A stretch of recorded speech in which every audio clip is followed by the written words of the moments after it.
దారిదేవి ఆలయం అలకనంది నది ఒడ్డున ఉత్తరాఖండ్లోని దారిదేవి ఆలయం దర్శించుకున్నాం.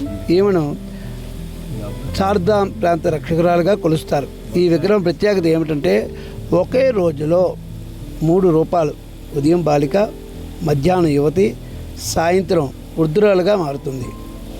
దారిదేవి ఆలయ చరిత్ర 108 శక్తి పీఠాలలో శ్రీ దేవి భాగవతంలో పేర్కొన్న 108 శక్తిపీఠాల్లో ఒకటిగా ప్రసిద్ధి చెందింది.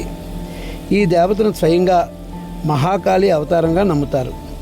ఈ ప్రాంత ప్రజలు నదీ వరదలు, ప్రకృతి విపత్తుల నుండి ఈ అమ్మవారు తమను కాపాడుతుందని విశ్వసిస్తారు. విగ్రహం యొక్క ముఖం రోజు గడిచే కొద్దీ మారుతుందని భక్తులు ప్రగాఢ నమ్మకం. పైన విగ్రహం మాత్రమే పూజలు అందుకుంటుంది. ఒకసారి వరదలకు విగ్రహం కొట్టుకుపోగా స్థానికుల కలలో అమ్మవారు కనిపించి విగ్రహాన్ని తిరిగి ప్రతిష్ఠించారని స్థానికులు చెబుతుంటారు.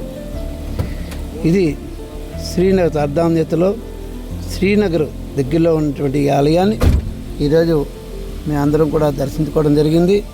ఇక్కడ నుంచి మేము ఋషికేశ్ వెళుతున్నాం.